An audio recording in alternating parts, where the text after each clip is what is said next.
Il faut l'acclamer très très fort.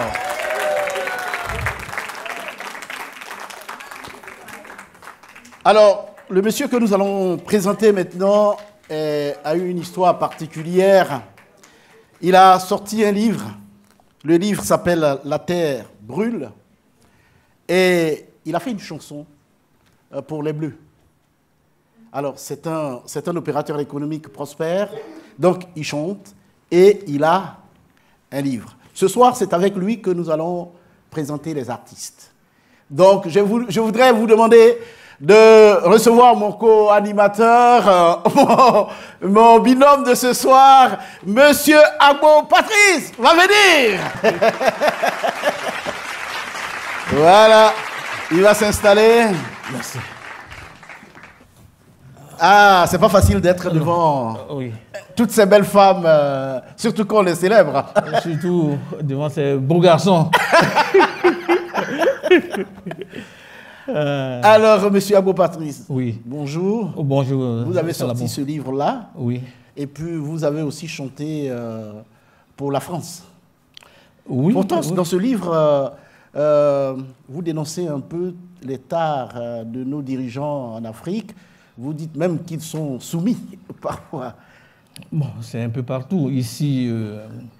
Et pourquoi vous chantez la France Ben, on est en France.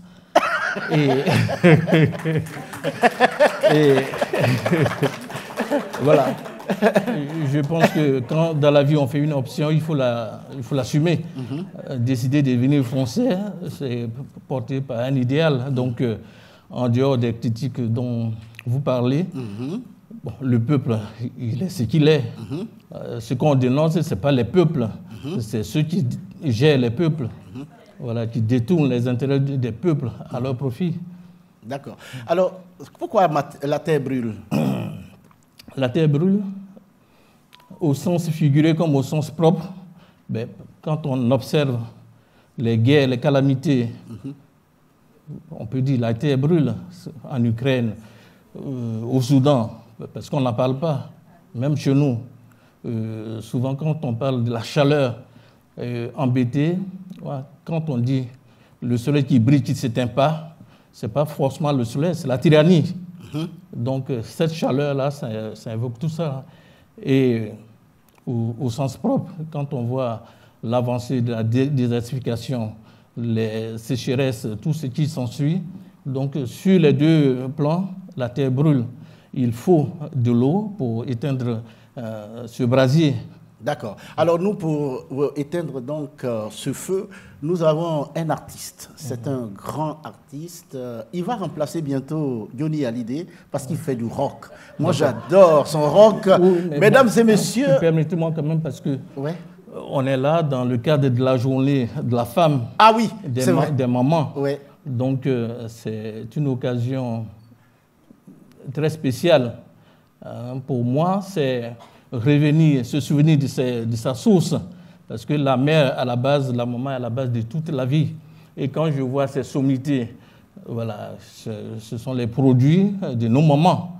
Donc cette journée permet à chacun de revenir à sa source, de se réconcilier avec sa source, avec sa parenté, que ce soit il y a là, parmi nous qui n'ont jamais mis ou retourné, qui ne sont jamais retournés au pays.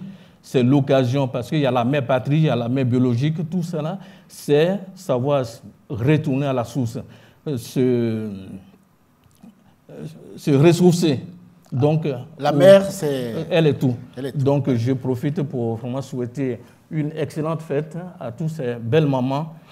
Il faut l'applaudir quand même. Voilà.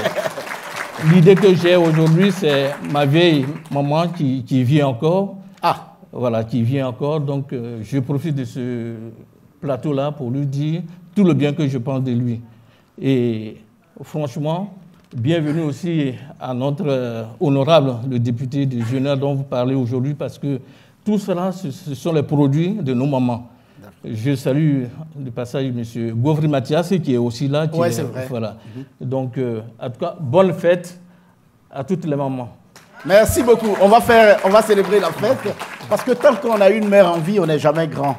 On est tous bébés. Et il arrive, quel que soit l'âge, il y a un engagement moral. Voilà. Mesdames et messieurs, on va accueillir ce monsieur dont je parlais. C'est un Yoni Hallyday, le remplaçant de Yoni Hallyday. J'insiste là-dessus parce que moi j'aime bien ce qu'il fait. Il s'appelle Alan Wolf. On va l'accueillir très très fort.